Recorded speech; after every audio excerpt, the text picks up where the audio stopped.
Hi, welcome to Sena's Learning. Home கார்டனில் இன்னைக்கு குட்டி ஹார்வெஸ்ட்.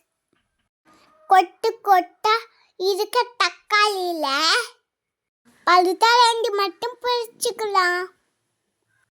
இன்னும் நிறைய பிஞ்சு இருக்கு. நெக்ஸ்ட் பச்சை மிளகாய் பொரிக்கலாம். ஒரே செடியில் ஹேண்ட் ஃபுல்லாக பச்சை மிளகாய் ஹார்வெஸ்ட் பண்ணியாச்சு.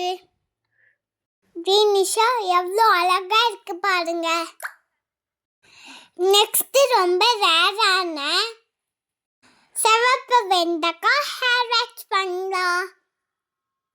எவ்வளோ அழகா இருக்கு பாருங்க.